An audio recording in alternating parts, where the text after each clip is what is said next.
this this event is hosted by the Group Call to Action Against Poverty, also known as GCAP, and it comes at this pivotal moment as we continue to address the obvious inequalities in social protection coverage across the globe. And before we begin, let me share a few housekeeping rules set for the context of this session. I have also posted in the comment section.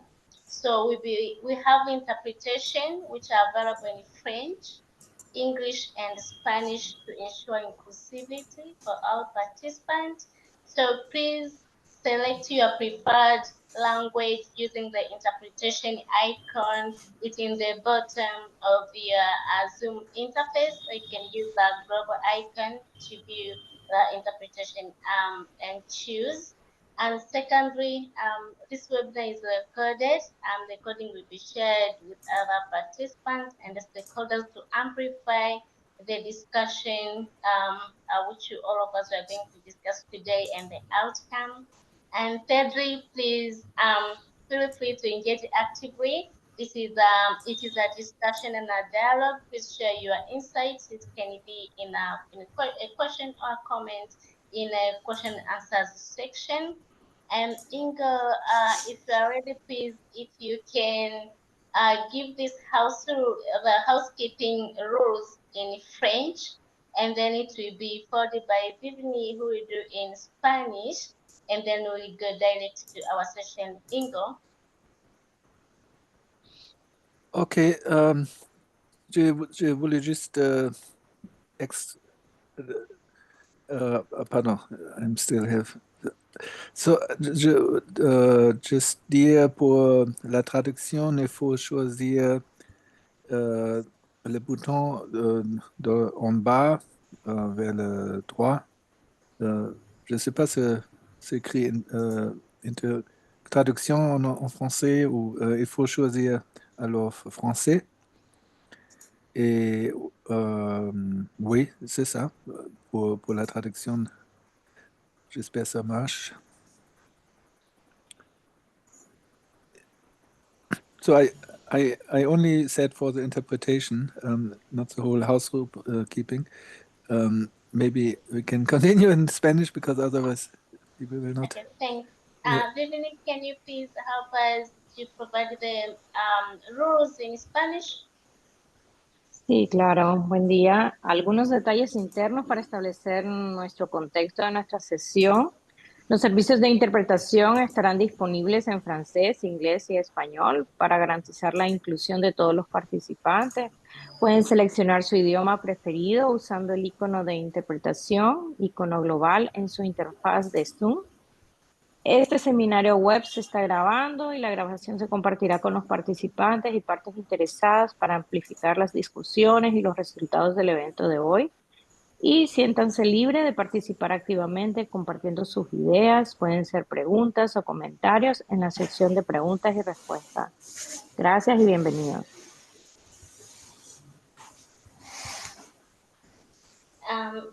Thank you so much, Ingo and Bivni. Now, let's go back to our focus on our webinar on accelerating the social protection in the global south. I think all of us, we truly understand that social protection is a vital system of policies and programs designed to reduce poverty and inequality and vulnerability by ensuring access to the basic income securities and essential services. Among those areas, all of us have been working on it to make sure that nobody is left behind, but also playing a critical role in achieving the SDGs, including addressing poverty on goal number 1, also reducing hunger, also promoting health services, advancing gender equality, but also fostering this decent work and reducing inequalities.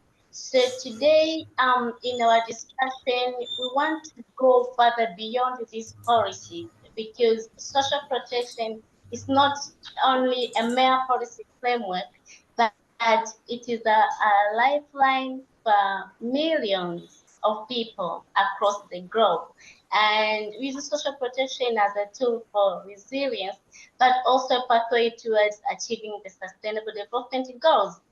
However, recently in September, I think, the ILO World Social Protection Report, which was released, shows a global social protection coverage at just only in 52% globally, meaning across the globe, almost 48% of the population are not covered. They don't access social protection. Coming to the global south, for instance, taking an example in Africa, Africa is lagging behind at 19.2%, meaning about 81% of the population in Africa, they don't access the social protection system. And this reality calls for urgent action, all of us, to bring fostering solidarity, to bridge these gaps and create a system that are both inclusive and sustainable. Therefore, in today's discussion, we are going to delve into universal targeted approaches, but also we get a Hannah to hear some examples from successful practice from our colleagues across the regions. We have speakers from Asia, we have speakers from Europe and Africa as well, to see how we're going to address this unique challenge faced by the marginalized communities, especially including people with disabilities, children, women, and elderly, but also they recognize their rights and ensuring their participation in shaping the social protection policies as an integral to our mission in leaving no one behind. Therefore, may I use this opportunity again to extend my deepest gratitude to our esteemed speakers. We have our moderator and each one of you, all of you participants, for taking time to this critical discussion. And also, we are very honored and respected for your commitment, not only that inspires, but also strengthen our collective resolve needed to make the universal social protection flow a reality. And I believe all of us, through the collaboration we have, we are going to transform and address this challenge. And through this discussion, taking them to concrete action that is advancing equitable and inclusive social protection system across the globe. Now, with the due respect, it's a pleasure now. Let me invite you, Ingo. Ingo is the director of the Global Call to Action Against Poverty, that's GCAP, who will be our moderator today in the discussion. May I welcome you, Ingo, now to take the floor and moderate our discussion. And thank you so much. And I look forward to an engaging and impactful session. Ingo, the floor is yours. Yeah, thank you very much, Nuru, for this introduction, and also thank you, Pradip, to prepare this webinar. So maybe just to say, in our strategy for 2023 to 2030, we decided to have one priority on social protection.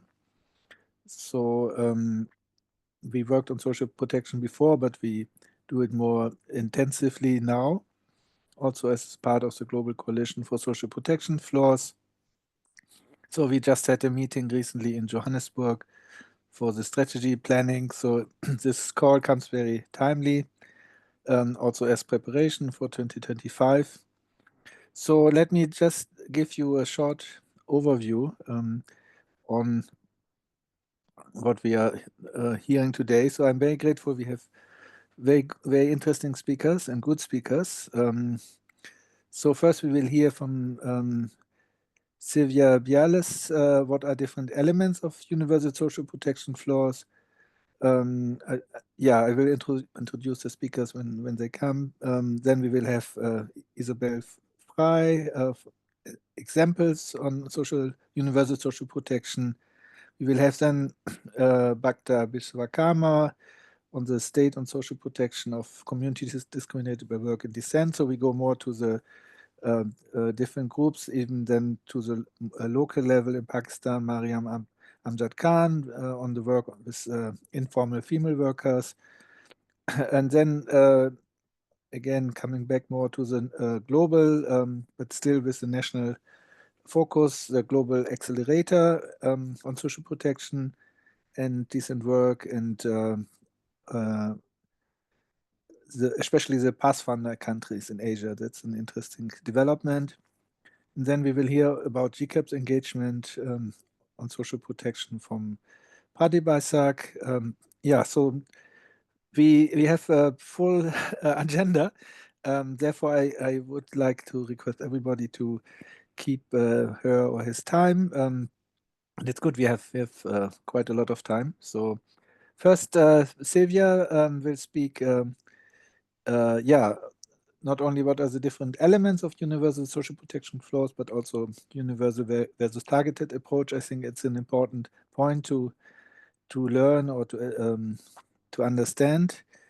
Sylvia is an old friend, we could say, active in GCAP, but Sylvia also started the Global Coalition for Social Protection Floors, is advisor to the African platform on social protection. She's active. Many of you know her probably on aging, like in the Grey Panthers or in the stakeholder group of aging, but also on disability rights. So very happy to have you here and looking forward to your presentation. Thank you very much, Ingo, and it's an honor to be with you all. I'm going to attempt to share my screen. Okay. Can you give me sharing rights, please, Pradeep? I think you are co-host. You have sharing rights. Yeah. Don't think so, but I can have a go. Right, got it. Okay. Let's see. Does it work? Yes, it's coming. Can It's you coming. see? Yeah, it's now in the. If you can still go into the presentation modus, then it might be more visible. It's on the bottom right. This. Hang on, bottom right. Bottom right here. Further right. No, next one. This one. Yeah. That one. Yeah. Right. Good. Perfect. Good. Sorry, everyone. I like Isabel, even though I've done all this for ages, bit hack-handed. So yes, thank you very much. So what I thought, hang on. It's got a bit big. How do I make it smaller? God.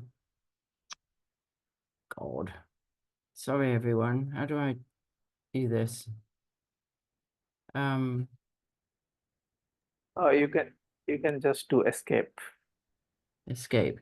Right. Thank you. Yeah. Okay. Right. What I wanted to start with actually was just to remind everybody what the social protection law consists of. It was a recommendation in 2012 of the ILO, the International Labour Organization, and it's also target 3 of the first goal, no poverty, of the of the SDGs.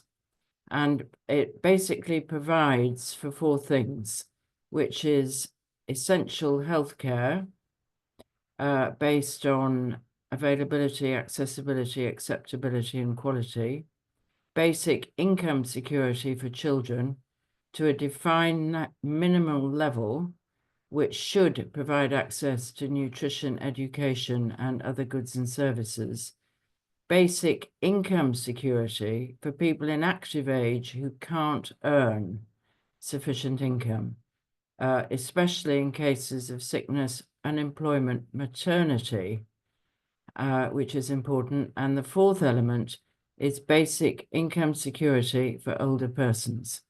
So these are the four things which the ILO recommendation came up with in 2012, which we should bear in mind when we're talking about social protection floors. It's quite specific. I want to then just continue quickly just to say that all of these elements are contained in the Universal Rights Framework, beginning in 1948 with the Universal Declaration of Human Rights. There are different provisions, including the right to social security, the right to adequate standard of living, which includes the right to health. In 1966, the International Covenant on Economic, Social and Cultural Rights was adopted, which specifically includes the right to health. I've talked about the ILO Convention in 2012 and 2015, the Sustainable Development Goals. And we have two targets, actually, which are social protection floors, and Goal 3, which is health for all. Of course, there are other regional agreements which are very important to take into account. For example, in Latin America, in Europe, with the right to social protection, and in Africa, there's the 2002 recent adoption of the Africa Union right to social security, social protection for all. So that's a backdrop, and it's important we think about this when we get to the discussion about universal versus targeting. So in terms of universal versus targeting, we have something called the categorical approach, which is by age, sex, location. There are many pros to this. It's easy to understand. It can be budgeted for, can be built up with community knowledge of who lives where and what their ages are. It's suitable for countries with reduced means. The social pension, of which I worked on for many years, is a good example because you can start with that and build up. And that is actually the basis of the floor. The cons or the disadvantages are that it can and does exclude, because if you have an 80 plus pension, then those under 80 don't get it, and they might well need it. It relies on data, and if you don't have it, and if you don't have transparent and accountable programs, these can also exclude. So it's very important that there's good data for the categorical approach. The conditional versus categorical approach is that conditional approaches might be about targeting through behaviors, right? You get your benefit if you send your kids to school or you have health screening. The middle classes like it because it reinforces the idea of the deserving poor, that you give things to the poor if they do things for you. It's favored by donors, including the World Bank, very much so, because it keeps recipients accountable to agreements and conditions. So the pros are donors like it and taxpayers like it because they like to know where their money is going. Of course, the disadvantages are that it can stigmatize very easily because you go and get your benefit because you've got to do something to get it. It's not because of your age or wherever, it's because you have to do something. There are many exclusion errors with this. It denies the right to social protection to many, and the result is that programs do not reach the poor and they leave many behind. So you'll understand from this that I'm not in favor of, and the coalition is not in favor of this approach. So what we have, I think it was mentioned before, but because of all these arguments about social protection, that only less than half the world is covered. And this, I don't know, this might be a bit of an old slide, but it gives you a bit of a sense, and you'll have the slides later to have a look at it, but it gives you a bit of a sense of how poorly the world is covered, even though social protection is a right for every single person in the world. And so therefore we are failing through our policies to deliver rights to many. The next slide is about some thoughts, and I think others on the call will talk much more about this, but universal social protection in the South, what are the main challenges? Well, clearly an important challenge is political will to make the policies happen. Secondly, social programs are seriously underfunded. There are debt repayments which interfere with social spend. There is corruption. And data, I should have put that in, data is lacking, but maybe this is a third point. Social programs are fragmented. They're not joined up. You might have a program for old people and another program in another ministry for women. You might have another program for children. They respond to different ministries and political interests in the countries. And the technical expertise, which includes data actually, for tracking benefit, may not be in place. I think very importantly, going back to the rights argument, there's a lack of call for change and knowledge of rights from citizens. Maybe that's where we come in with GCAP. And finally, the belief that people hold, if they have a belief at all, that rights are for other people, they're not for us. We don't sort of internalize that we have rights. So what do we want? In the Global Coalition, I don't know why I'm having 1257, but the Global Coalition promotes the implementation of the guarantees of the ILO recommendation 202, income and essential social services throughout the life course. And we want the world's governments to ensure that they expand and improve through a solidarity-based global fund for social protection. This isn't the North funding the South. It could be the South funding the South. It doesn't matter where it comes from. What it means is that those countries who cannot at the moment put in place their systems would have support to do so. And finally, to say, what's my next slide? So what's our approach, which I hope we can discuss today, that it's very important that we use advocacy based on evidence for financing and setting up the floors, and that national legislation and budget provision must follow the advocacy. And we want the voice and participation of all those who are excluded to set up systems, because they will be different in different countries and registration will look different in different countries.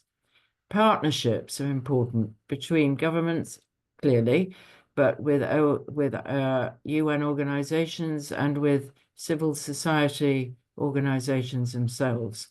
And finally, we have to have collaboration on how we do it, on human rights compliance, making sure claimants are in the minds of policy making, and that the budgeting is clear and how we get the financing for it. And I think that's my final slide. So I will stop sharing and come back to the meeting. And I hope that's a good enough overview. Thank you very much, Pradeep, for the opportunity. Okay. Thank you.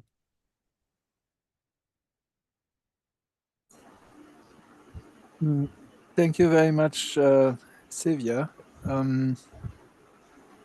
So Maybe I have one small question. This controversy between the universal and targeted approach. So I understood that basically taxpayers like it much more if it's universal, so it's for everybody. Now you have said it's you said actually the conditional payment is liked by taxpayers. Maybe also taxpayers have different opinions as they're different taxpayers, but I think this is a quite important point to clarify. I mean, I'm just not asking because I'm interested, but I think maybe if you could Yeah, I explain this a can. little bit. Well, Yeah. just to say, in answer, Ingo, I think it probably depends where you are, because taxpayers, if you are a taxpayer, and in many countries, people do not pay their taxes. And if they don't pay their taxes, perhaps it's not so important. But if you're going to have a universal system based on tax revenue, then the taxpayer should know that it's a good program to pay their taxes to. So there has been a lot of discussion in countries of the global south about how you encourage people to finance these programs. For example, in Brazil, there was a very famous program called the Bolsa Familia, which was brought in by the World Bank to give education support for poor families and through money and access to schools. And it was very popular, but because it was complicated to administer and expensive, it became a universal program. So it's an example of a conditional program turning into a universal one because of the cost and difficulties of administering the means test. However, in other countries, the means test about whether you're poor enough to receive the benefit helps the taxpayer. Some taxpayers think, oh, well, it's going to the poor, it's not going to the rich. We have some of this going on in this country at the moment with a pension benefit in the UK. I'm based in the UK. So I think it is an area of discussion, and I'm sure Isabel will talk about this because it's been a very important question in South Africa. But overall, the clarity you get with a categorical approach as opposed to a means-tested one is much better for a benefit, and it's much more likely that all of us who have the right to a pension, say, or a benefit for a health benefit or whatever, can get it. And which is why the Global Coalition is very clear about the universal approach. Thank you. I hope that's helpful, Ingo. Yeah, I think it helps, but I think we need to further work on it. So maybe it's indeed, as you said, good to hear now from Isabel. So how this is done in South Africa, but maybe also in other African countries. So I met Isabel Frey. I don't know, is this the pronunciation of your name? Maybe you can tell us from the Studies in Poverty and Inequality Institute in South Africa recently in Johannesburg, and I was really impressed by your work about South Africa, but also other countries in Africa. So yeah, that will be an interesting learning, I think, the experience also again on the question of universal social protection. So over to you, Isabel. Thank you very much. Can you see my slide? Yes, wait. Yeah, it's coming. Yeah. Learned how to see it myself at the same time. Thank you very much to GCAP for the invitation, and it's lovely to follow Sylvia. I have followed you for a long time. And in fact, I think I remember Namibia, Windhoek, I think was the first time we met face to face. Yeah. And I have a very short presentation, but I'm going to adapt it on the hoof, which is why I managed to screen it myself, following both Inga's question and also Sylvia's presentation. So I come from a feminist think tank that works on social security policy called, we actually changed our name from Studies in Poverty and Inequality Institute to the Social Policy Initiative. Sadly, we are closing our doors at the end of this year, but I left at the opportunity to give some input at this last presentation opportunity. So we're also part of the Global Coalition, like Sylvia, and I just want to follow on from the points that Sylvia raised about universal and targeting. I think the point to notice is that a lot of it is political, but it's hidden as economic. And when Sylvia said that it's about political will, that really is the case. In fact, the interesting case about the Bolsa Familia, I heard from Senator Suplicy, who moved it as a bill for many years before President Lula came back into power. He said that initially they wanted it to be universal, but the middle class said that you can't give people money for nothing, or else they'll stop working, the whole dependency syndrome.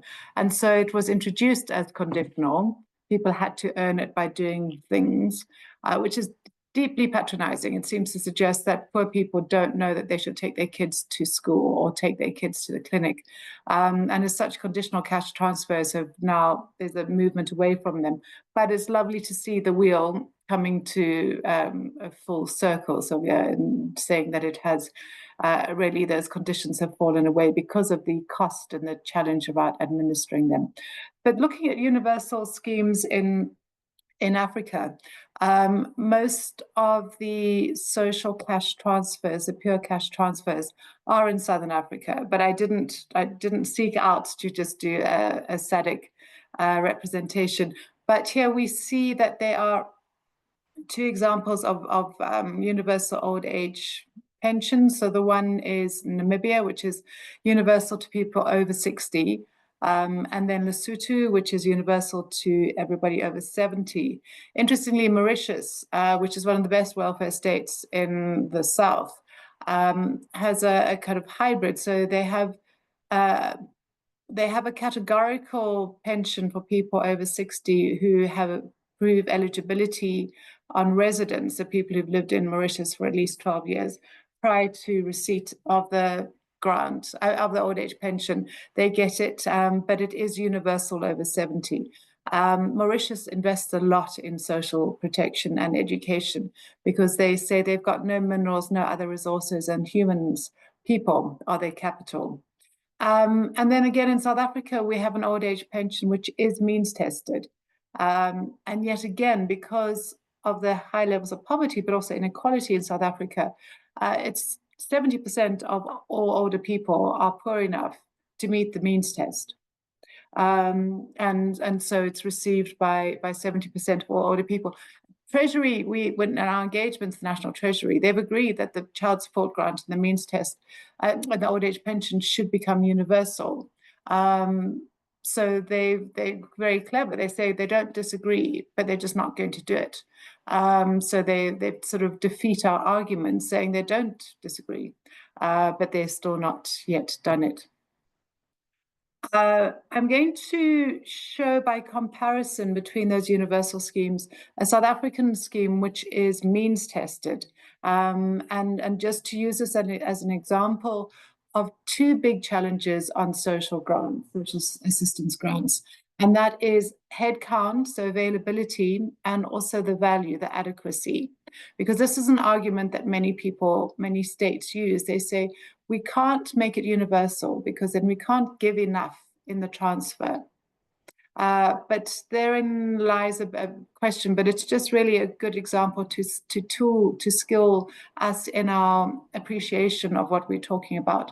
So the child support grant, it's a means-tested grant of currently 530 Rand per child per month. And so you have to meet a means test, and it's received by 13 million children, which again is about 63% of all children under 18. However, notwithstanding the fact that it's meant to be supremely targeted, we have a huge problem with areas of exclusion. So the poorest children often can't get it because their caregivers are least able to negotiate the application and the proof. I mean, if you've not received an income, you've got to have an affidavit from the police saying that you don't have an income, and you've got nothing to prove that you don't have an income.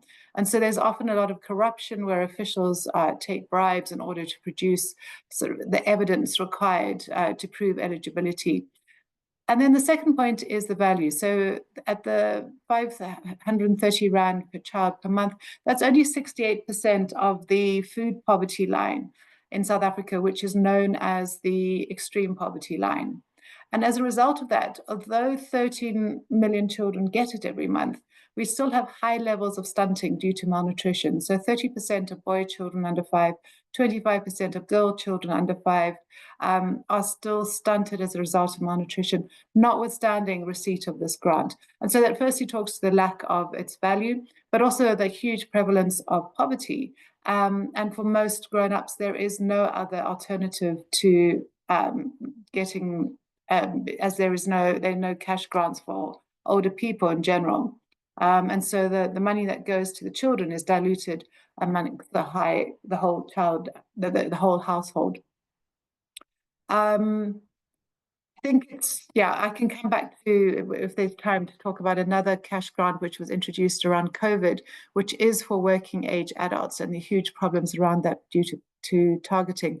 But then just looking at one of the arguments is that the costs of universal programs are too high, and yet not really. I mean, if you look at the universal pensions in Lesotho and Namibia, they're universal and they've got small populations, but I mean, we're talking proportions, and it's between 1% and 2% of GDP. And a total universal scheme, which would be disability, maternity, unemployment, would only cost the equivalent of about 5% of GDP, depending on population size, because you can save money through scale. But where countries say that they're unable to expand social protection, I think that's where our focus needs to look to overseas development aid and the Agenda 2030 commitments, because it doesn't serve any world for there to be poor regions. And we saw that under COVID, we see that with migration, that the world is linked. And if we have people who are living in situations which they see as a push factor, then your migration, I mean, the migration problem is never going to be solved. So we want healthy, happy people. That's really the function of life.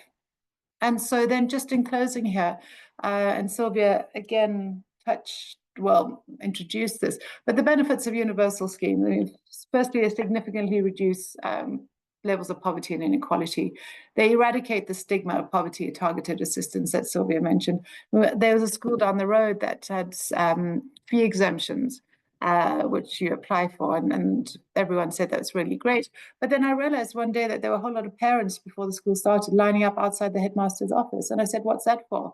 And someone said, oh, they're all applying for fee exemptions. So the kinds of very visual targeting leads to the stigma of being poor, and the shame that brings in society.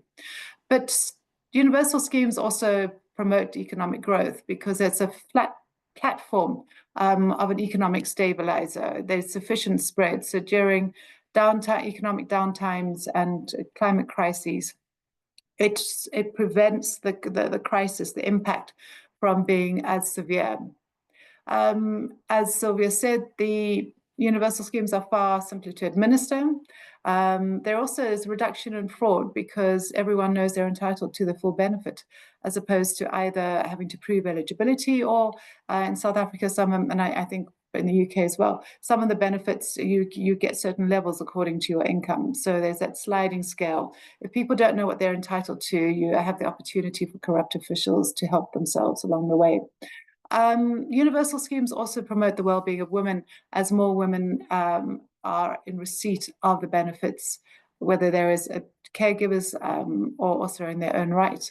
It promotes political and social stability and cohesion because there is a greater sense of well-being, but also a sense of trust in the state because the state provides this. And finally, it promotes human rights and the meeting of rights obligations, which is no small thing. That is my last slide. I do want to just very briefly, if I may, Chair, take a 3-minute story, 3 minutes to tell a story. The COVID grant, which was introduced, which was very low, to very poor, so it's very targeted a cash grant to working age people, known as the Social Relief of Distress Grant, which is a huge mouthful. But I went to one of the rural provinces just after COVID and was doing some college interviews. And there was a young bricklayer, well, middle-aged bricklayer, and in the informal economy. And he had started, when he got the grant, when he was eligible for this social relief of distress, he went to the hardware store and he got credit. He was able to get cement and bricks and started a bricklaying business because this hardware store knew that he was going to be getting this monthly income from the state. It's like the lowest risk credit ever provided. But as soon as he started generating a bit of income and getting payment for some of the building work that he'd done, the state, who had access to his bank account, saw this coming in and they cut the grant. So that means that this guy no longer has credit, has a debt, and has incomplete houses because he doesn't have this critical piece of the puzzle, which is that guarantee, that entitlement to receive a grant. So when we have engagement with the Minister of Finance and he says we don't want to extend Social Security because social grants, social benefits create dependency, I say, no, you create dependency because of the means testing, because of the targeting. Universal doesn't do that. Universal meets everybody. And my final point about Universal is that Universal taxes back from the middle class. So you can have a system that claws it back. So everybody gets it at the point of payment, but it gets taxed back as part of that. Still not very popular in Africa. There is a lot of policy advice by the World Bank and the IMF who strongly believe in targeting. They don't believe in solidarity or the universality of benefits. But what we've seen is where there are universal grants, they have a much better social return on investment, as it were, than targeted. Thank you. Thank you, Isabel. I think I found it really interesting to also hear this very concrete examples. So I think we hear this now from, we heard this now from Sylvia and Isabel. So there's really this discussion or maybe different perspectives from World Bank and IMF promoting the targeted approach, and then many in civil society like the Global Coalition for Social Protection Floors, but also the International Labour Organization promoting the universal approach. And I think that's really important to understand. And I realize different words are used also here, like means testing, for example, to see whether, in a way, I don't know whether it's the right wording, whether anybody is poor enough to get something, and those, yeah. So I just wanted to mention, I think Sylvia and Isabel mentioned that many, especially of the poorest, are actually not getting this social protection if there is a targeted approach. And I read somewhere a study, it's actually almost 50% of the people I don't get it. Maybe it depends on the country, of course, and but actually this when I saw this number, I was really shocked because it's really yeah, quite high percentage of people who are eligible who are not getting the access. So yes, let's hear now another more concrete example. So one of the most discriminated groups is actually the community, or are the communities discriminated by work and descent. So I'm happy we have Bhakta Vishwakarma here, from the Asia Dalit Rights Forum, speaking about the situation of social protection for these communities. Yeah, so yeah, Thank you. Bhakta, yeah, please. Yeah, thank you, Ingo. Can I share my presentation? Yes, I think so. Can you allow me? Let me just check whether you are Not co-host. co-host. Yet. Not yet. Not yet. So now. Yes, you are now a co-host. yeah, okay. Bhaktaji, you are now a co-host. Yeah. Yeah, okay. Thank you. Okay. Thank you very much. And it is a great honor for me to be the panel for this very wonderful discussion. So thank you very much for GCAP Global for giving this opportunity. I think listening from two Excuse me, Bhakta, presentations. can you go to the presentation mode? Okay. Let me go with Yeah. this. I think then it's better to read, yeah. Now Yeah. it's No, okay. Yes. No, it's yeah. Good. Okay, thank you. I think listening both the presentations, I think some of the points will be complementary, and some of the points definitely the community voice or the local issues or the regional issues. So I'm going to present and the complementing the things. So again, thank you very much for these opportunities. I think mostly the universal social protection is how to conceptualize.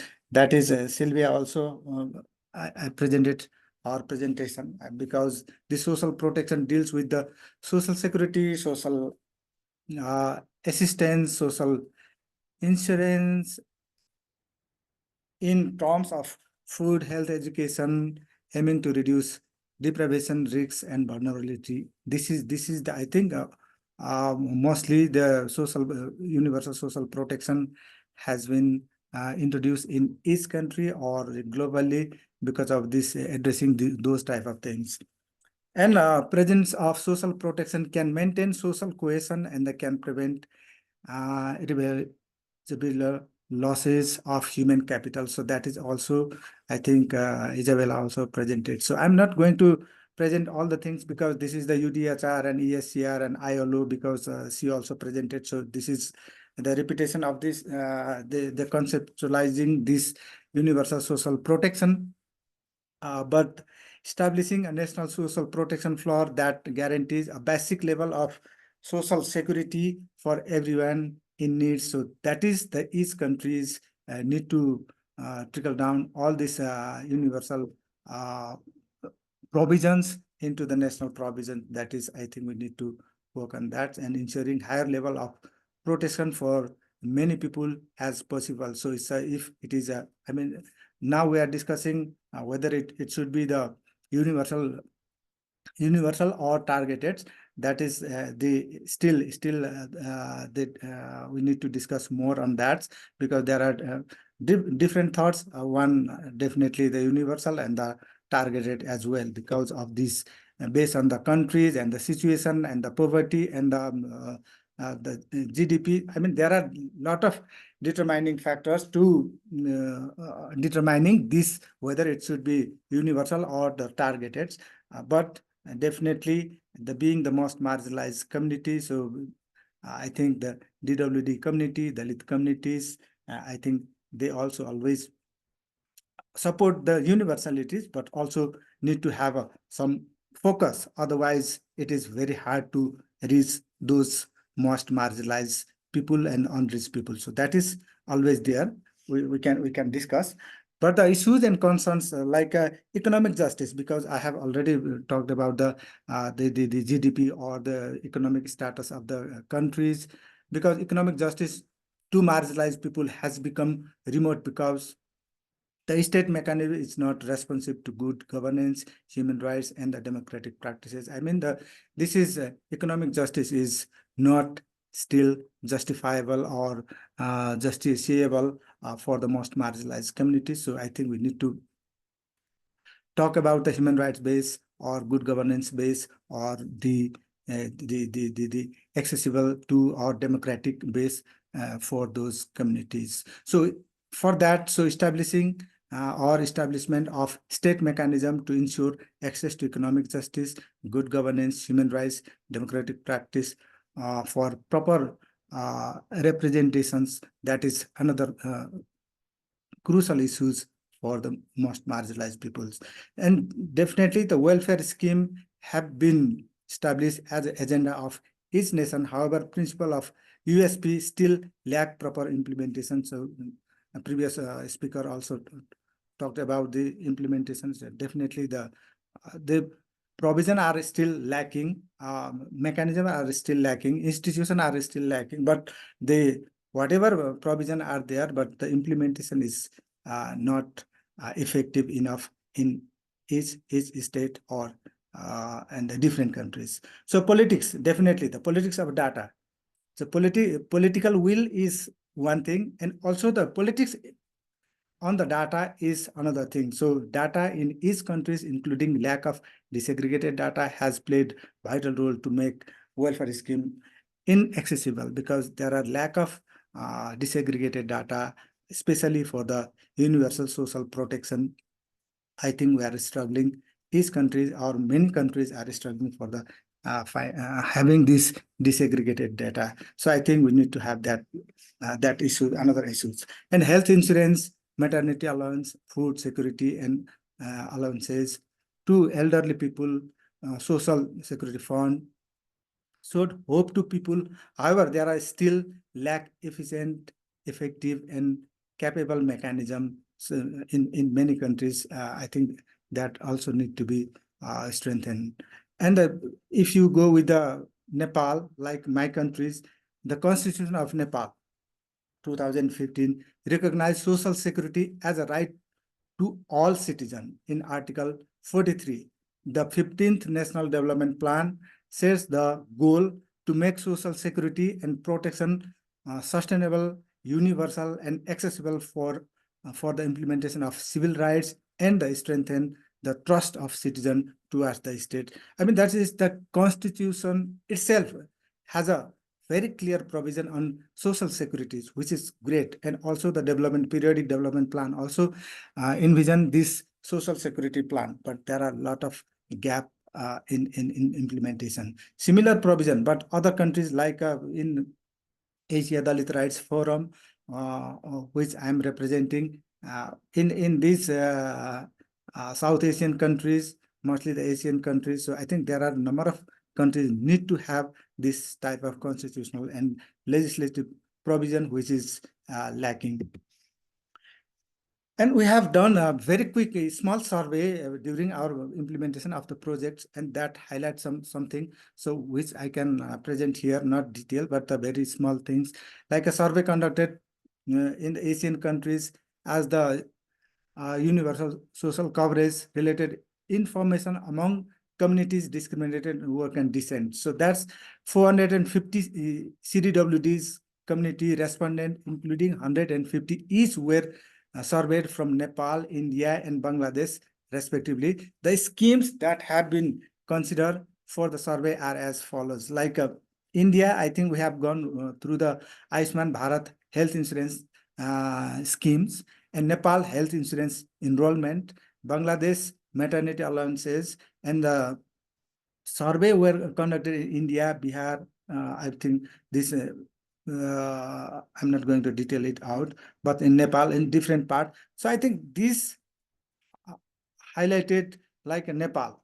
Let's say I'm going to talk about Nepal, like a 667,965 individual. I mean the Dalit people, discriminated people based on work and descent and the caste, which are considered as Dalits.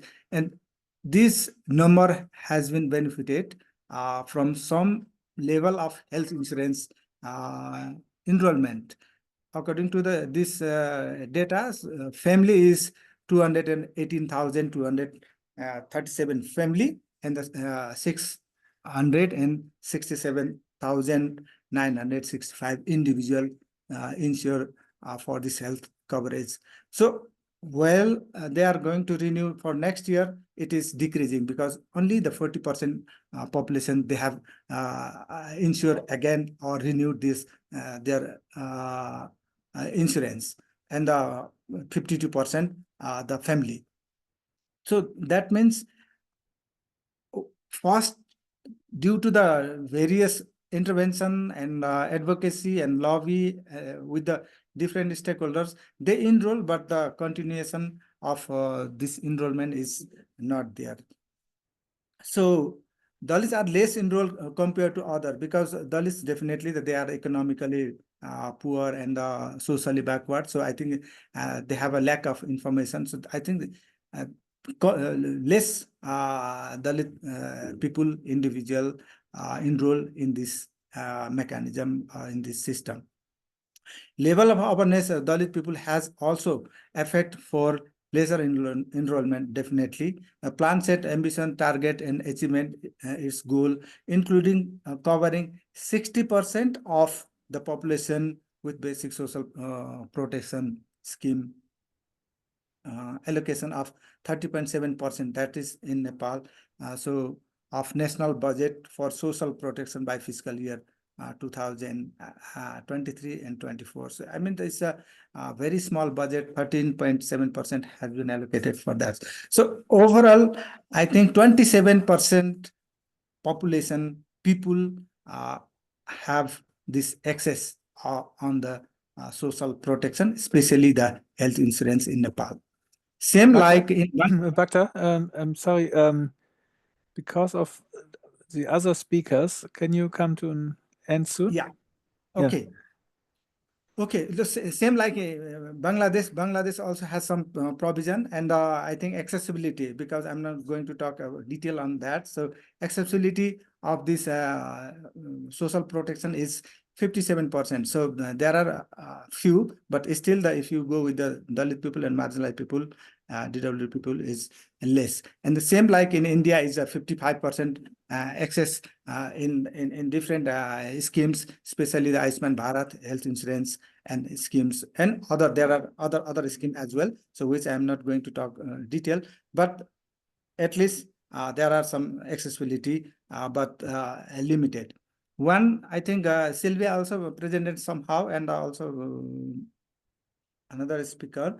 But this one statistics in the Asia, Nepal only almost 17% access in whole, and the South Asia almost 23%, and Asia and the Pacific 44%, and the world definitely the 47%. So this is the data I think we can find. So major challenges, I'm going to talk two more slides. Major challenges is lack of effective implementation of existing provisions, and institutionalization of welfare scheme still lacking. Disaggregated data definitely, especially for the CDWD community, Dalit and CDWD community, insufficient budget allocation, and the lacking of social protection schemes, and proper mechanism has been established for welfare scheme. Still, that is also challenges, because there are not the proper mechanism. Still, I think the mechanism need to be strengthened. So final few recommendations, not the exhaustive list, but few recommendations: effective, efficient, and practicable implementation of welfare scheme to CDWD is the one major recommendation, and definitely the disaggregated data and the policy formation and allocation for the budget, adequate budget, and the establishment of national and regional mechanism to address this universal social protection. Like in Asia region, South Asia region, we have a SARC. I think we need to revitalize the SARC and have to have this universal social protection provision within the SARC. So that's country level and the regional level. If we have that mechanism, then definitely we can strengthen this provision. So thank you very much again. Thank you very much. I think this is really very interesting, and I would have love to hear more about the other examples, but I think the Nepal example was already very good. And we will hear now from another example from Pakistan. So just to say, somehow we have so many good speakers, so we have less time to ask questions. So if you can, I saw there were some questions in the chat already. If you can write questions in the chat, then maybe the speakers also can answer. Yeah, it recently, yeah, we heard about this work done in Pakistan from the Pakistan Development Alliance with informal female workers, and this seems to be really a good example. And therefore, I'm looking forward to hear from Mariam Amjad Khan. She's coordinating this in Pakistan. She's also a global council member of GCAP for the Women and Feminist Constituency Group. Please, over to you, Mariam. Yeah, thank you so very much, dear colleagues. My name is Mariam, and I'm representing Pakistan Development Alliance. I'm also part of the Global Council member of GCAP. I'm very happy to listen all three speakers before I speak. But of course, I'm also very happy to share our wins as Pakistan Development Alliance and as Awaz while working on social protection in Pakistan. So, we as Pakistan Development Alliance and Awaz, we have been working on this subject since long. While listening on social protection from other speakers, I also understand as in Pakistan, the current state of social protection is also a mix of initiatives, addressing poverty, inequality, and social vulnerabilities. But again, we do not have any sort of universal social protection. We also have very much targeted schemes, keeping in mind different inequalities and social vulnerabilities in our culture and space. But again, the significant challenges remain when it comes of coverage, when it comes of efficiency, and of course, the sustainability. For decades, especially women agricultural workers in Punjab have been the backbone of province because Pakistan is sort of agrarian society, an agrarian economy, but their contributions have largely gone unrecognized. And these women who work tirelessly in the fields, they always face discrimination, unsafe working conditions, and inadequate wages. And of course, they always face different sort of injustice because their informal status has excluded them from the labor rights. For example, when we talk about the minimum wage and social security and the workplace safety, etc. So, this is the very systemic neglect. So we as Awaz in Pakistan Development Alliance, have been determining the advocacy journey since last several years. And while working on this advocacy mission was just to secure the formal recognition for the women agriculture workers and to ensure their inclusion into the national labor laws. And of course, this wasn't easy, but that's a very necessary one because almost 90% of the women who live in rural areas are agricultural workers, but yet their status is very informal. So in one of our province, which is Sindh, we successfully supported the passage of Sindh Women Agriculture Act in 2019. That's a very progressive law that acknowledged the rights of these women in that particular province. However, I say that the implementation is again a challenge because we do not have rules of business yet. And it's been like more than 6 years now, but we couldn't come up with the rules of business so that the implementation could start properly. But at the same time, when we talk about the one of the largest province in Pakistan, which is Punjab, and that is the there is the main farmland in the country, we have found ourselves facing the absence of any legislative framework for women agriculture workers, and thus there was no legislative framework, so that was sort of intensified our efforts.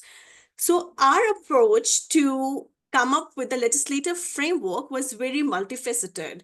And through these 4 or 5 years, from the last 4 or 5 years, we have conducted a strong mobilization, we have conducted public dialogues, engaged with the media to highlight the vital contribution and struggles of these women. And through collaborations with the government, departments, and district authorities and civil society organizations, we have facilitated the policy discussions and grassroots interventions and the grassroots consultations. And to empower the women themselves, we also did capacity building of the women agriculture workers at the same time, so they can build their capacity, they can equip with the knowledge and confidence to demand their rights and recognition and fair treatment. So this was very, very much multifaceted. Last year, not last year, I mean, in the start of this year, now finally, Government of Punjab formally acknowledged that the women agriculture workers can given the status of formal worker in the upcoming Punjab Labour Code 2024. While this code is yet to be enacted, this is under preparation.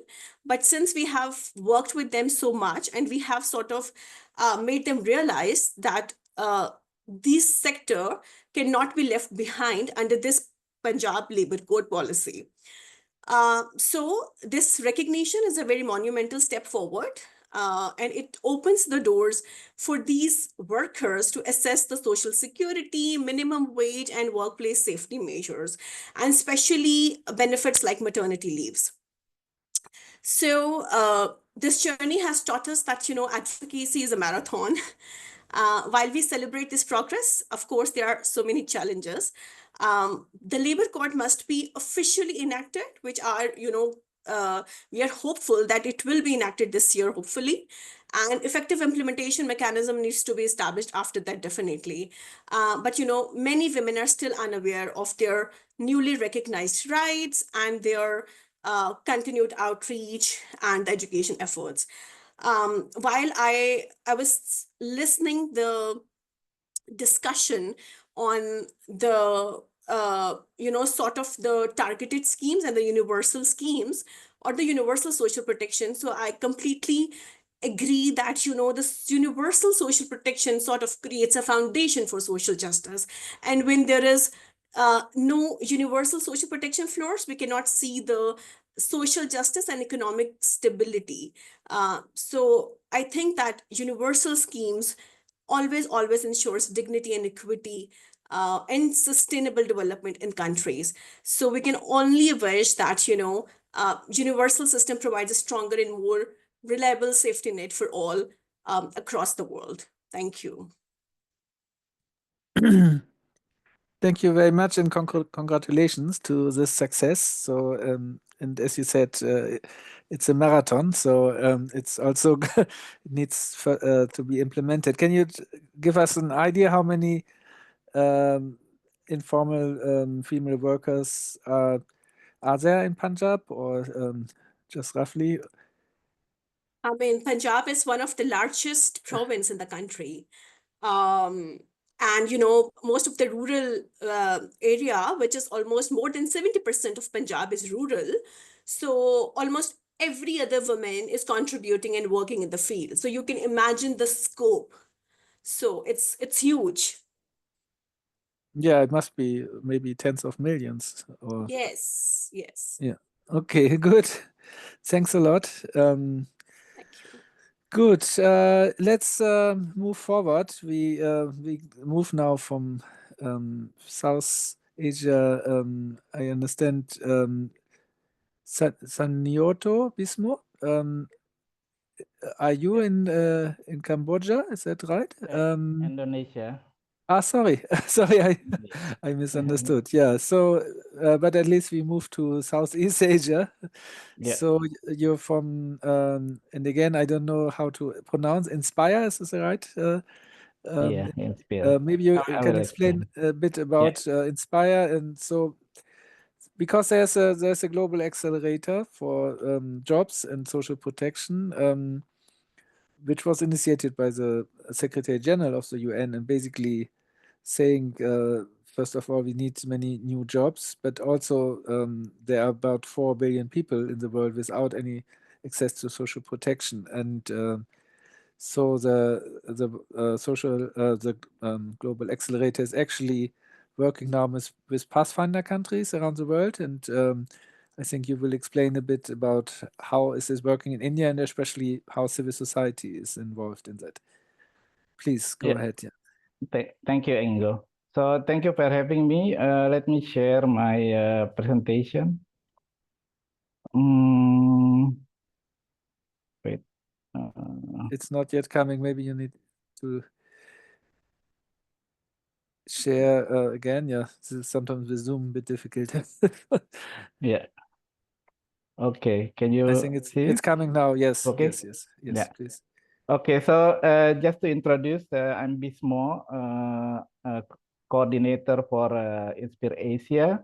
Our network, International Network for Social Protection Right, have a member in 18 countries around the world. So in Latin America, in Africa, in Asia.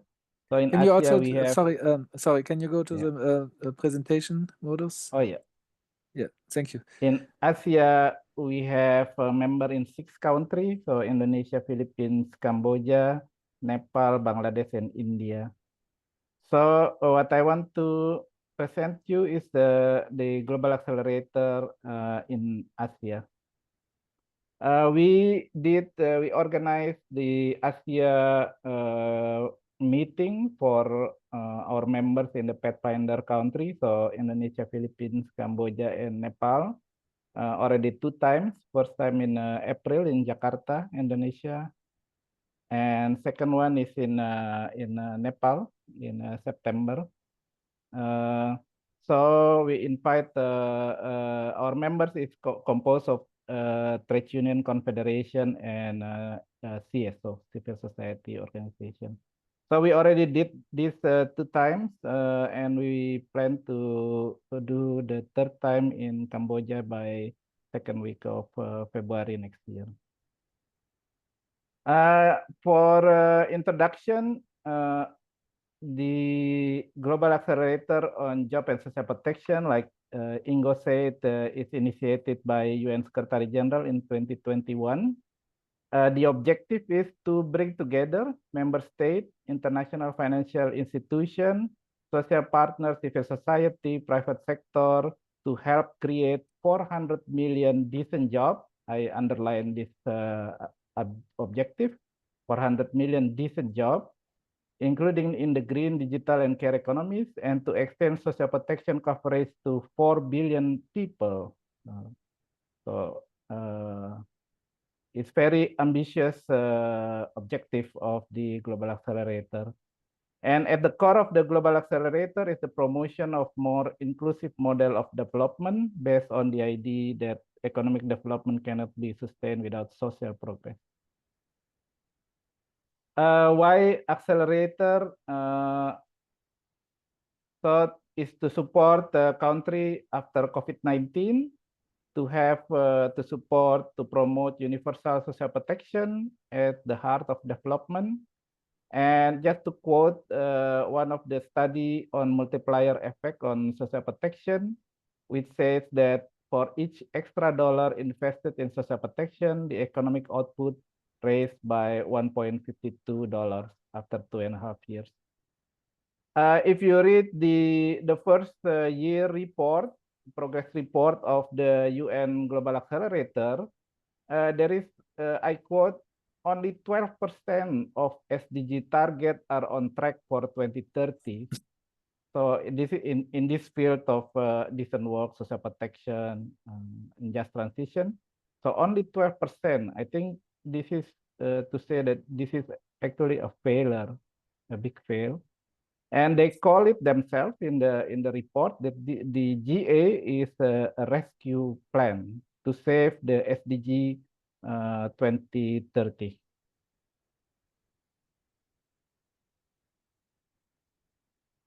I will skip this. The Global Accelerator helped in catalyzing international commitment. for just transition, including technical and financial support, as also the main pillars of Global Coalition for Social Justice. This is also another initiative from the UN.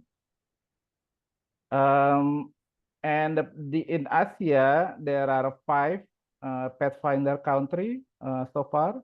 So it's Cambodia, Indonesia, Philippines, Nepal, and Vietnam. To become the pathfinder countries, the government should have a commitment that they supporting decent work,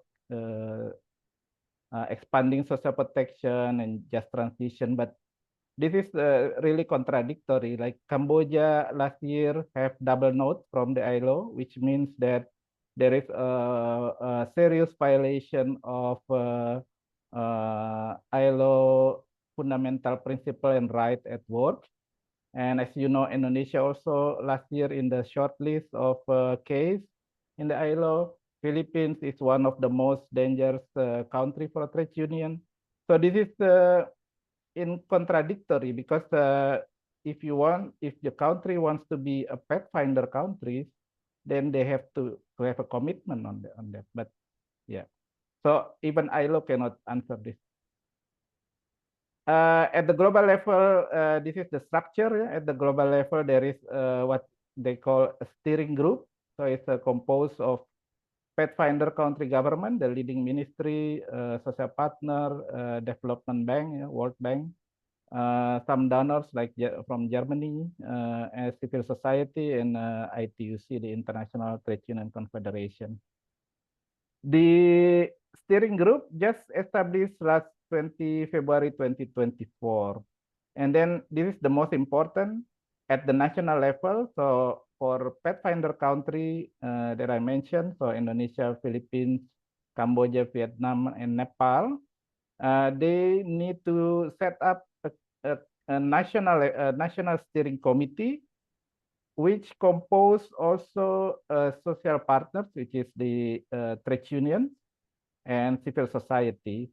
So, for example, in Indonesia, most of the trade union, the most representative trade union, are sit in the National Steering Committee. However, I saw in pathfinder country, there is a difficulty for the government to appoint civil society organization. I think maybe it's also because the trade union is more, they are affiliated to one international trade confederation, so it's easier, let's say.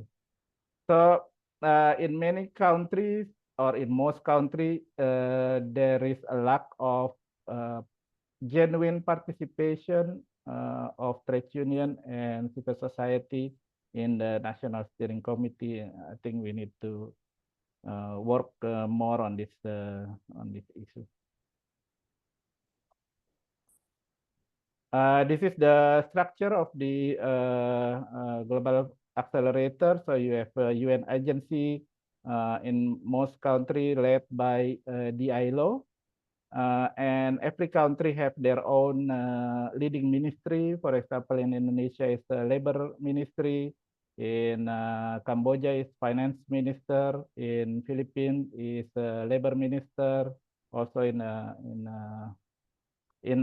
Nepal, is a development plan commission. So it's different leading ministry.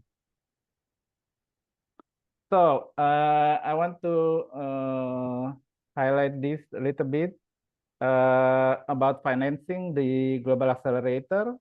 For initiate funding for the starter, Germany, Spain, and Belgium is committing to fund this initiative. So Germany 7 million, Spain 10 million, and Belgium 3 million, so 21 million. From there, half goes to 6 countries, the pathfinder countries, to develop a roadmap. They call it a national accelerator roadmap, and to develop a proposal for implementation of global accelerator. So as you can see, this initiative of Global Accelerator is also to collect funds for many donor agency or from the country, high income countries, to invest in this initiative. But as you can see in the what they call it a seed fund, SEED. I hope I am not pronounce it correctly. So 1.6 million to support design of the roadmap in the 8 countries, 2.25 million for collaboration between UN and the World Bank, so 3.2 million for the technical support, and 1.6 million is given to the World Bank for their support to management of this is the other channel of funding. So there are 2 channels of funding. One is from the SDG fund, and the other one is collaboration between UN agency and World Bank, that is through the Social Protection Fund, what they call it the MGA. So excuse me, Abismo. Yeah. I don't know how many slides you still have. Okay, just 1 minute. Is it okay? Yeah, 1 minute is okay. Yeah. So this is really a very, very small peanuts money.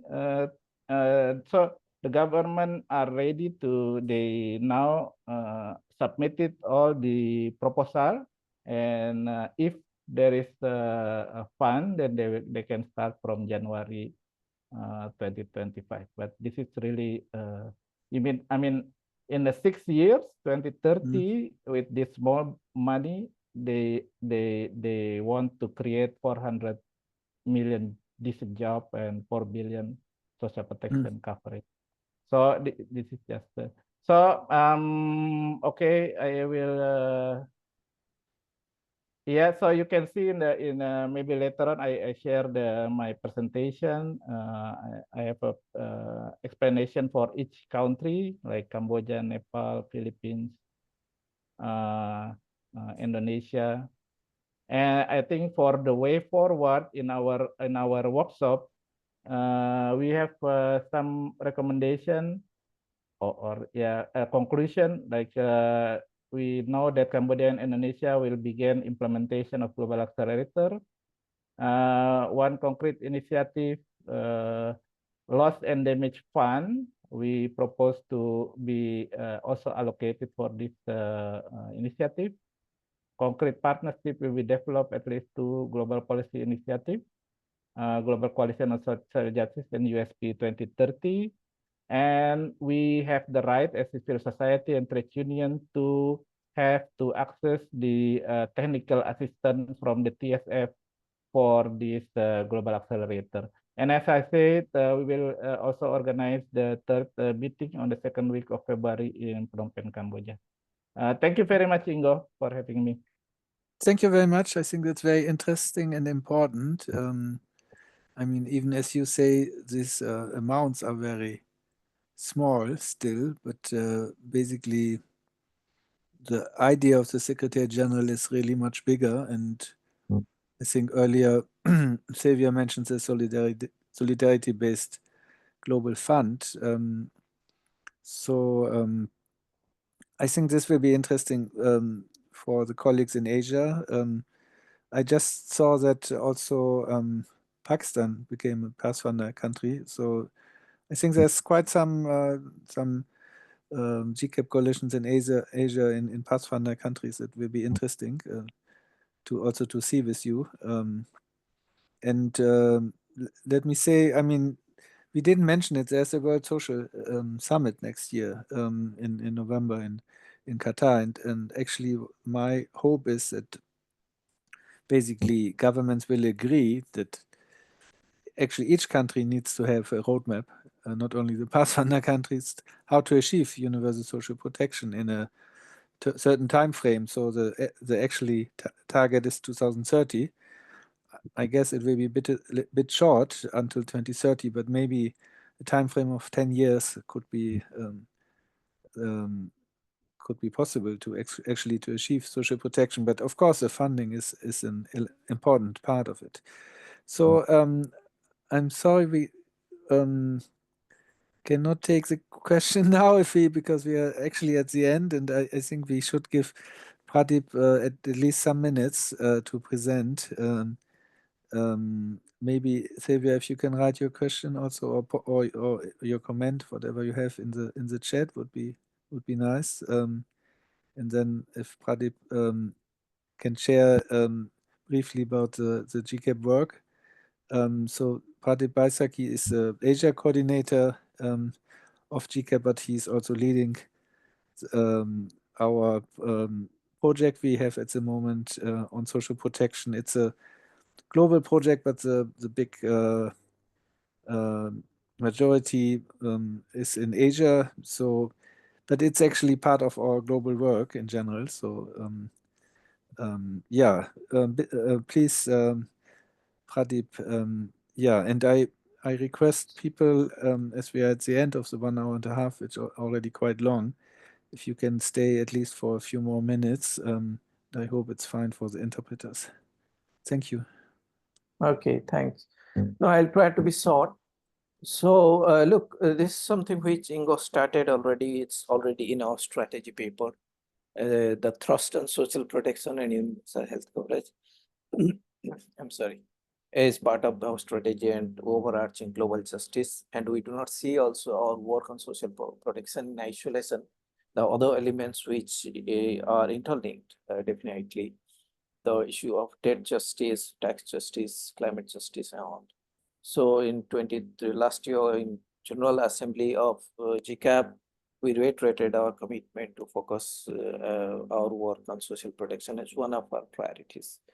So we are kind of thinking a long term. We're trying to have universal social protection laws in place in most of the global South countries. I mean, it's difficult, but we're hoping with our work that it will definitely lead us to have those in policy places in most of the countries, and so that people are able to cope up with the risk of economic upheavals, COVID type of pandemic, natural disaster, conflict, climate change, etc. And we are thinking that different marginalized communities will be benefited from it. In the existing, we're also thinking both futuristic and addressing the existing issues.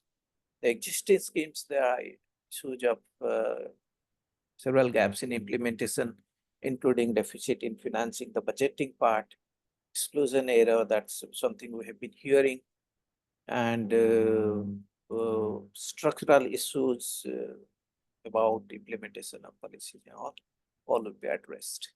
And we are thinking that in coming years, we'll be able to convince the policymakers both at the national level and the global level to support the universal social protection clause and also the rich countries to fund it.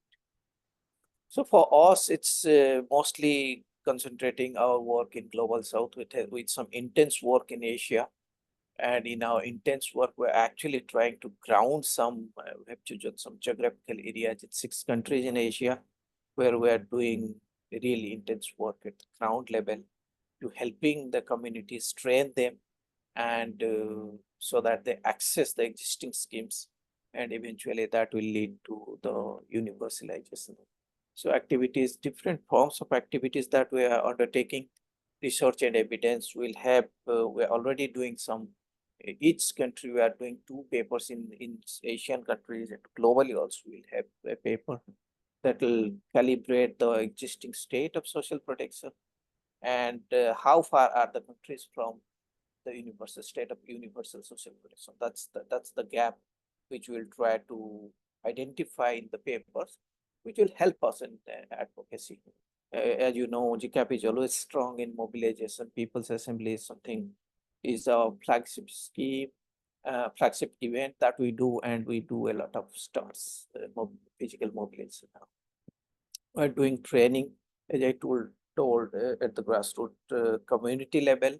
So women's association, youth association, people's associations, we're training them to access the existing schemes. And these kind of webinars are being held, help us as civil society to enhance our knowledge on this. Alliance building is something we are already part of Global Coalition for Social Protection Floors. We've reached out to colleagues like BISMO, Inspire in Asia. We'll be engaging with them more in coming days. And part of advocacy, we always reach out to members of parliament on at the national level, regional and global also. We will be reaching out. Media linkages, case studies are all activities that we are planning. There are some key moments in mobilization that we're aiming at in coming days. We have been engaged very intensely on SDGs. So in coming days, we'll be targeting the World Social Summit, F54 conference, G7 and G20. And I may also tell you that economic justice mobilization is something we are planning as a wider civil society engagement to hit upon the core of every crisis, and that's the economic issue, which we'll be targeting, and social protection becomes very core, major part of that mobilization. Challenges will be many. Lack of political will is the first one. In fact, more important than is the rich countries' influence over these multilateral processes and this G7 and G20. I mean, it's very difficult to influence the rich countries within those processes where they actually have a bigger say. Then we have technology. In some places technology actually enhances the access, but in most of the cases we see that technology actually excludes the most marginalized groups. And then other issues of there, like the shrinking space for civil society. National People's Assembly and the stones that we have been doing, as I told, this mechanism actually is a bottom-up process that that GCAP does. We do subnational and national People's Assembly, where the different marginalized communities come together. They lead this process. They share their issues and demands. We invite the members of parliament and government officials to listen directly to them. You will be happy to know that this kind of process actually the public representatives are finding very interesting to hear directly from people rather from the civil society. That's the reason why we designed this mechanism of doing national people's and subnational people's assemblies. And major focus of these discussions have been universal social protection floors, universal health coverage, debt issues, climate issues. Some snapshots here for 2024. The National People's Assembly in Pakistan, subnational in India, then the lead groups are doing stunts in front of iconic places. Then our colleagues from Philippines are also demanding the implementation of SDGs. These are all iconic places we choose to get the media attention. And we have been demanding universal social protection floors in all these countries where governments are thinking actually they cannot do. So this is in Latin American countries, and then this is in African countries, Tanzania and Togo. At the global process, we have been engaged since last year on the Summit of the Future. We have given our inputs to the Pact of the Future, and in Nairobi in May, Civil Society Conference, we did a 2-day workshop. We also did a People's Assembly in the slum of Kenya in Nairobi. We have been engaged in the process of regional SDG forums and HLPF in 2024. We did this. Is debt killing the SDGs, essentially linking debt to SDGs and also social protection. As I told, we do it in a very bottom-up fashion from national, subnational, national, regional, global. This Asia Regional People's Assembly we did in 24. We come up with declarations, both at national, regional levels, come up with people's declaration, which is submitted to the governments and even systems. Asia Dalit People's Assembly was held also in 2024. That was a virtual one. I'm just showing a demand chatter from Dalit group. Global People's Assembly, we did a physical one in 2024. It's parallel process with the UN General Assembly. You can see a stunt here in the background, the UN building in New York, and we had marathon some 15 or 20 sessions to discuss on various aspects, including, of course, social protection. We use different. Pardip, Yeah. can you come to an end? Sorry. Yeah, sorry. That's it. One more slide. COP29, we use this moment. G20, we use this moment. And then International Day for Eradication. These are some media coverage. Thank you.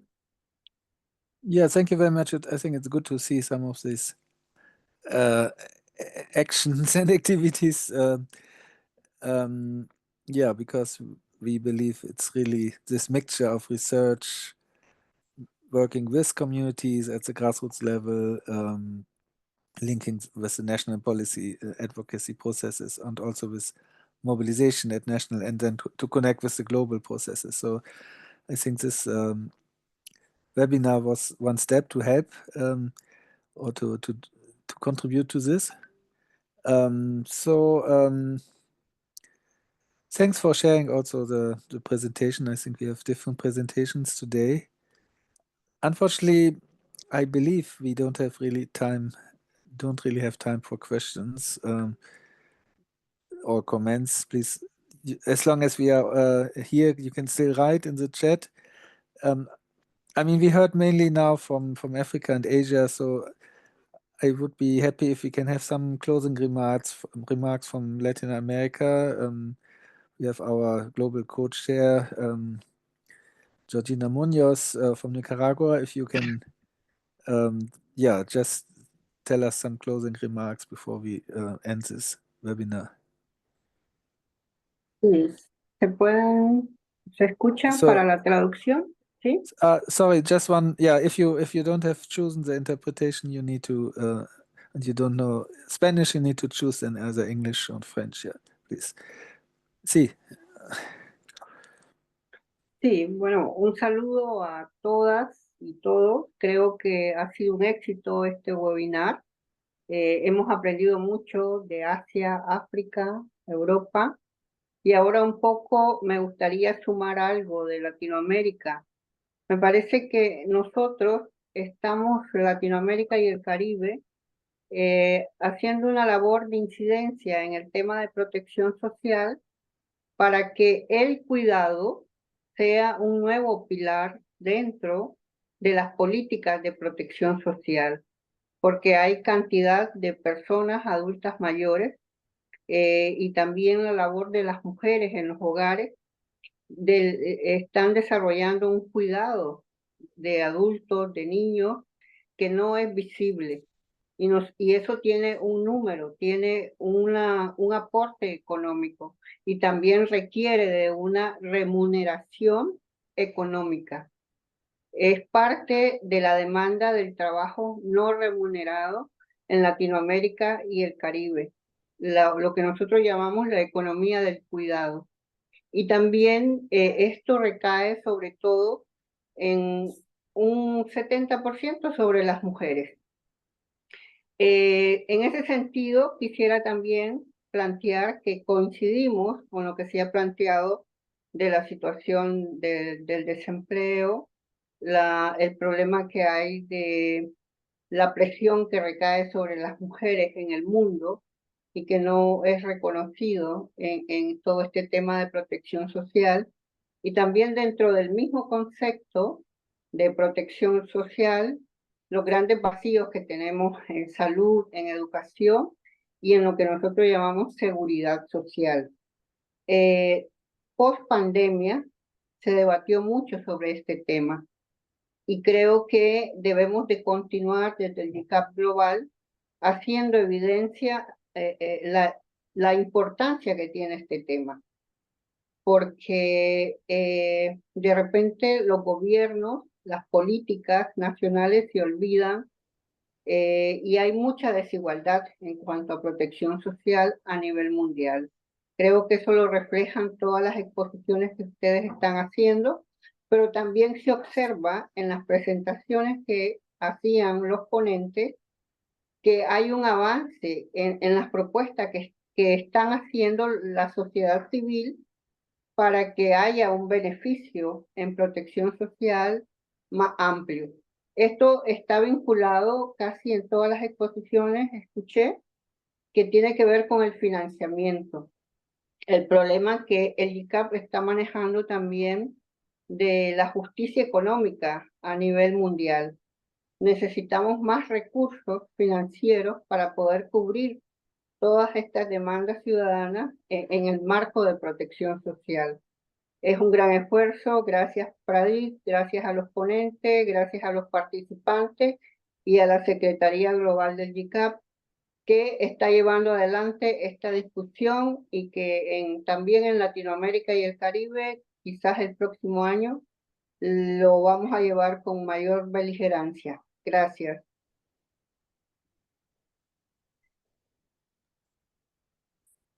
Thank you, Georgina, and also again, thank you for me, for especially to Pradip and also to Nuro for preparing this, also to other colleagues.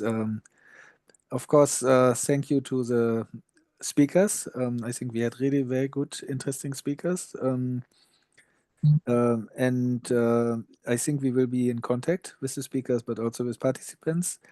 And also thank you to the interpreters. I think it's really important to have you to make this accessible for all. Yeah, so we will stay in contact, and probably I don't know how this is planned, but the presentations will be sent, or yeah, okay, that's very good. Thank you. So have a good evening or Is it possible afternoon. to take a photograph with all Ah. cameras? The Because photograph they is say all that, cameras, so then all need to put the camera on. So Okay. this is always the moment of being together. Yeah, solidarity. And say each other a happy vacation and So happy. How do you say this? End of the year. Merry Salut. Christmas. Everything. All the best for the. It's good to see some of the faces. Thank you. thank you. Happy. Thank Feliz you, Christmas. everybody. Thank you, Thank Ingo. you. Thank you for you. staying Yeah, long, and thank you much. thank you. Great meeting. Thank you. Bye Thank bye. you. Bye-bye. Bye bye. Merci au présentateur, Thank you présentatrice. very much. Thank you, Merci Ingo. Thank you, beaucoup, Pradeep, and Minata. everybody. Desha, Pradeep Nanda. Goodbye, everybody. Bye bye. Bye bye. Bye Et à bye. notre traductrice. Thank you. Au Bye revoir. Thank bye. you, Ingo. Saji. Bye. Bye. Hi, Thank you. Saji. Okay. Off.